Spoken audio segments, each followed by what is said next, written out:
Ya, pemirsa, provider taksi online mengutuk pemerkosaan yang dilakukan terhadap perawat yang dilakukan oleh mitra driver taksi online. Sejak dilaporkan akun oknum tersebut telah dinonaktifkan. Pihak provider taksi online sudah berkoordinasi intensif dengan pihak berwajib serta perwakilan korban untuk segera mengusut kasus ini. Pihaknya menyebut bahwa driver yang diduga memperkosa seorang perawat telah mencemarkan nama baik para mitra pengemudi. Peristiwa ini viral di medsos. Peristiwa perkosaan terhadap perawat oleh driver taksi online terjadi pada 16 Desember lalu. Kabar pemerkosaan viral di medsos lewat cuitan perusahaan yang menaungi korban. Ya, pemirsa, seorang driver taksi online diduga memperkosa penumpangnya. Mantan driver taksi online yang diduga memperkosa salah satu perawat di sebuah klinik telah ditangkap. Keamanan transportasi pun dipertanyakan. Sudah terhubung bersama kami, Dedi Herlambang, Direktur Eksekutif Institut Studi Transportasi Instran via Zoom. Selamat sore, Pak Dedi. Selamat sore. Baik, Pak Dedi, melihat kasus ini apa pendapat Bapak? Baik, terima kasih. Tadi secara sedikit sudah disampaikan sama Bu Andi ya, ya mengenai masalah seperti ini itu juga dulu juga pernah. Memang dulu juga pernah dan juga kerap juga terjadi pelecehan seksual. Karena inilah adalah imbas dari lemahnya sistem kemitraan. Jadi para provider transportasi online itu mengikat mereka dengan cara kemitraan. Jadi bukan pegawai atau bukan karyawan. Jadi secara korporasi korban ataupun masyarakat itu kita tidak bisa menuntut apa-apa. Hanya kita bisa menuntut ya moral paling ya moral. Tapi secara regulasi kita tidak bisa menuntut karena mereka. Meskipun tadi Bu Andi menyebutkan lebih baik para pelaku ataupun pihak-pihak yang terlibat dalam kasus ini begitu juga dihukum. Apapun itu sebagai penyedia jasa misalnya juga harus ikut dihukum, Pak Dedi.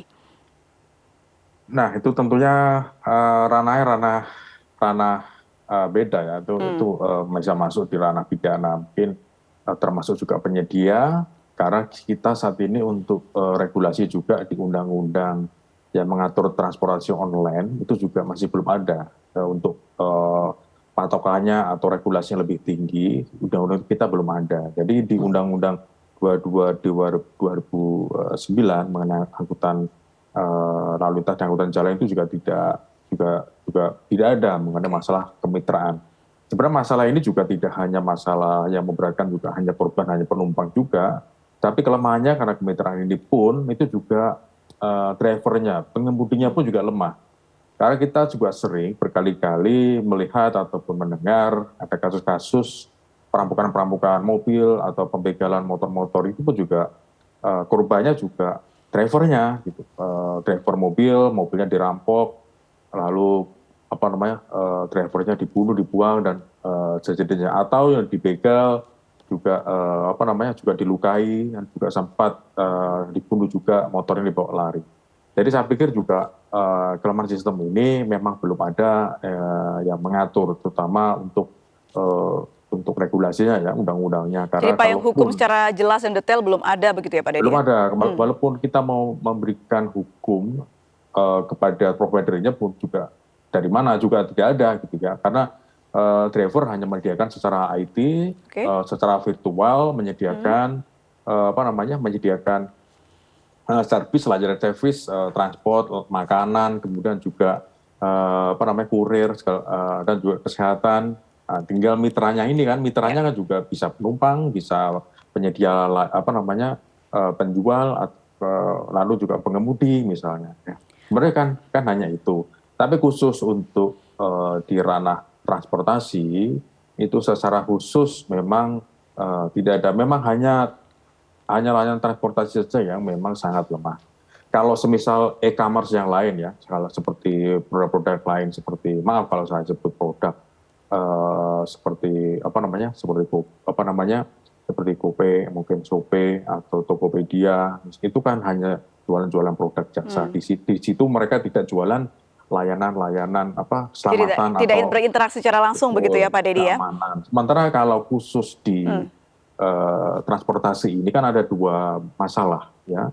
Pertama adalah masalah keamanan. Masalah keamanan itu adalah masalah security seperti tadi itu perampokan, pelecehan seksual, Ya, lalu kemudian masalah lain adalah masalah keselamatan. ya. Itu kita belum ngomong masalah keselamatan. Misalnya kalau kecelakaan itu bagaimana, payung hukumnya Ya, bagaimana, siapa yang eh, perlu apa yang wajib tanggung jawab itu baik. siapa. Ini kan juga masih belum Pak Deddy, kalau jelas. memang faktanya atau ternyata payung hukumnya belum jelas untuk pengamanan transportasi, yang bisa kita lakukan adalah menanyakan standar pengamanannya. Lalu seperti apa standar pengamanan yang ideal untuk transportasi umum? Sebenarnya begini, sebenarnya masalah transportasi umum pun juga masih abu-abu ya, antara transportasi online dan juga transportasi benar-benar yang plat kuning ini pun juga masih belum jelas. Kalau memang benar-benar angkutan umum itu tentunya memang plat kuning, mereka diregistrasi, mereka apa namanya cek 6 bulanan misalnya. Sementara kalau yang plat hitam ini Taksi online ya, Pak? taksi online yang plat hitam ini misalnya itu kan sebenarnya juga secara regulasi mereka tidak bisa dikatakan angkutan umum. Tapi Oke. kenyataannya kalau mereka sudah menarik penumpang lalu ada transaksi pembayaran di sana, nah itu mereka sudah menjadi angkutan umum karena sudah ada menarik penumpang lalu juga membayar di sana juga ada transaksi bisnis di sana. Itu sudah namanya juga sudah umum. Tapi secara regulasi di undang-undang untuk transportasi ini masih belum angkutan umum karena tidak ada registrasi 6 bulanan atau masih belum ada perizinan angkutan umum, misalnya harus punya pool, harus punya cek misalnya. Oke. Jadi Dengan ini arti kata hanya lain berarti kita ini yang pengguna taksi online jauh lebih berbahaya, Pak ya, karena tidak ada payung hukumnya seperti plat kuning.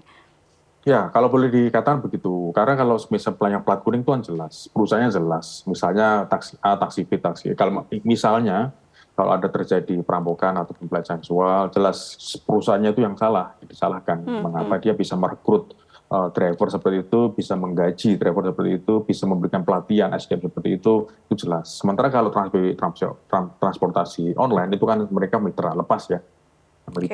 lepas. Misalnya kalau ada macam-macam yang dulu misalnya ada pengemudi atau driver mobilnya dirampok atau dibegal motornya, ya apa namanya penyedia transportasi juga tidak bisa memberikan tanggung jawab gitu ya.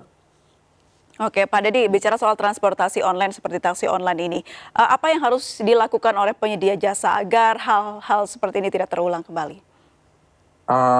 Saya kurang paham detailnya kalau di aplikasi. Kalau tidak salah untuk di salah satu atau semuanya itu ada semacam hazard apa namanya? Ada semacam touch apa namanya? Menu emergency katakan. Kalau Emergency misalnya button. betul ada emergency button. Ini yang saya masih belum ada edukasi di sana ya. Kalau suatu Oke. waktu pengemudi ini membahayakan, apalagi tadi kalau saya dari informasi dari Pak Kapolres Bogor tadi ya.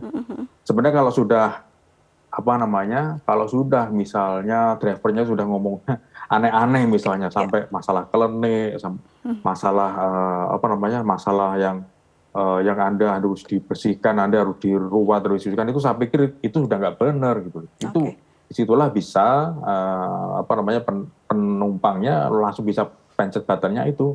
Tapi bicara tindak kejahatan di transportasi memang cukup beragam ya Pak Dedinya. Kita tahu juga ada hipnotis juga yang mungkin bisa dilakukan. Salah satunya itu, jadi salah satunya itu hipnotis. Makanya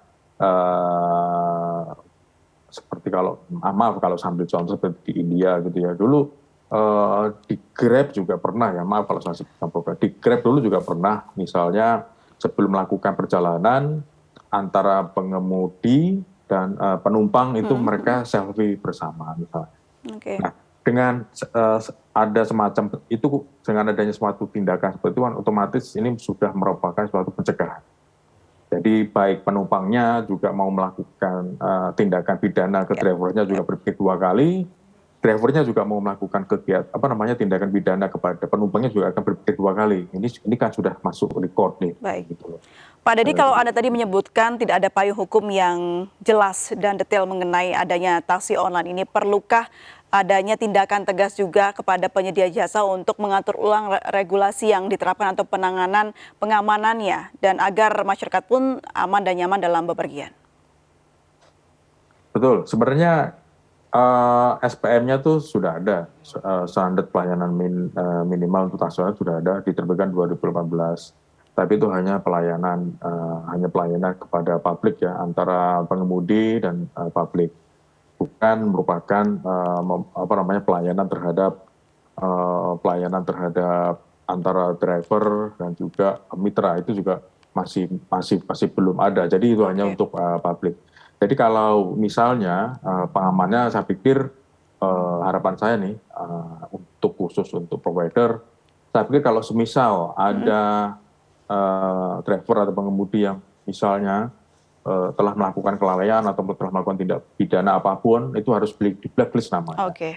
Baik, Blacklist singkat namanya saja dan Pak Dedi, diperketat. terakhir ada tips tidak untuk masyarakat dalam bepergian menggunakan taksi online? Baik, begini. Kalau tips saya begini saja. Kalau tips saya misalnya penggunanya misalnya khusus ya, kalau yang dilemah itu kan perempuan. Misalnya jangan biasakan perempuan itu sendirian menggunakan taksi online. Online. Itu aja, Pak. Baik, baik. Terima kasih Pak Dedi sudah bergabung dan berbincang bersama kami di MNC News. Salam sehat selalu Pak Dedi, selamat sore. Pak Sore, terima kasih. Jangan kemana-mana pemirsa, kita akan kembali usai jeda berikut, tetaplah di MNC News.